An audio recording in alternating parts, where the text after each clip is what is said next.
есть праздники, на которые нужно идти в синагогу, а есть праздники, которые в синагогу не обязаны идти. Значит, Рош ха-Шана, мы про него немножко поговорили, это еврейский Новый год.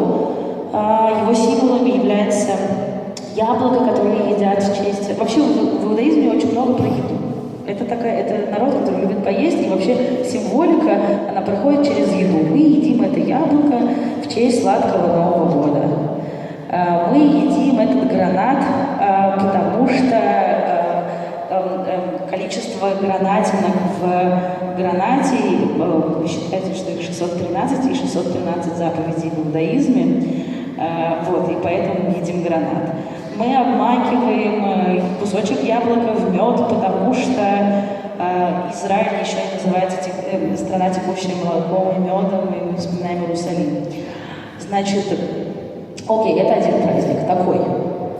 И помните, я вообще говорила про то, что в иудаизме много что связано с памятью и с воспоминаниями. Праздник Песах, про который я немножечко сейчас скажу, это праздник исхода евреев из Египта, и он очень интересный праздник и с точки зрения своей истории, как все обустроено, потому что Песах — это неделя жизни совершенно другой, чем жизнь в обычное время, потому что ты не ешь хлеб, ты ешь полулежа.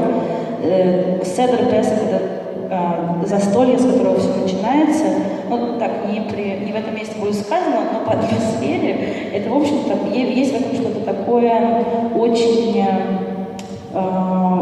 очень праздничное и очень сложно устроенное, потому что, например, читается свиток Магилат, на Песах читается другая, соответственно, книжка, в которой, наоборот, описывает события, которые будут, евреи попали в Египет, и жили они там, и было им очень тяжело, и много не работали, появился мальчик Моисей, Реконил, вот вся эта история. И очень важно, чтобы дети маленькие задавали там 4 вопроса ежегодно, понимаете? Одни и те же 4 вопроса. И тогда все взрослые начинают рассказывать историю праздника.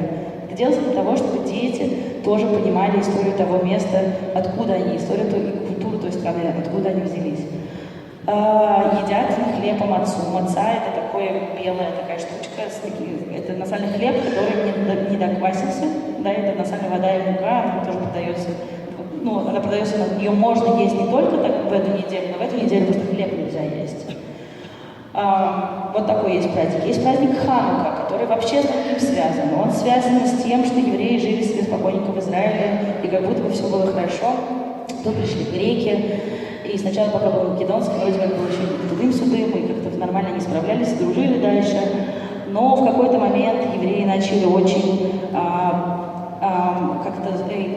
импонировала греческая культура, и начали они заниматься спортом и красоваться, и это как-то противоречило еврейским традициям. И тогда были люди, которые восстали против того, что греки завоевали Израиль, и тогда появились такие ребята Маковеи, которые отвоевали Израиль, и была как раз пятница, пришли они в храм, но в храме был установлен идол, а идол, как вы понимаете, идолопоклонство в иудаизме запрещено, и весь храм был осквернен, и тогда нашли только один маленький бочонок с маслицем, который должен был прогореть всего пару часов.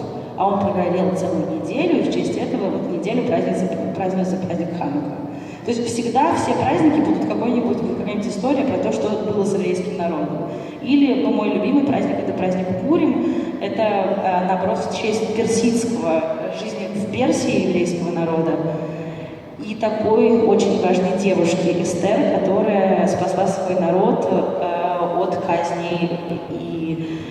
И тоже очень определенная история, путем того, что она вышла замуж за, на самом-то деле, царя, и он ее очень любил, и она просила спасти еврейский народ. Я не буду сейчас останавливаться, вы сами можете это почитать. Это все не на одной ноге делается, но все праздники, они будут так или иначе с чем-то связаны, либо они будут связаны исторически с урожаем, с началом года, со сбором урожая, с посевом и так далее. Потому что понятно, что все уходит в те времена, когда земля и все то, что происходит вокруг года, это были важные события. Еще вопросы? Можно?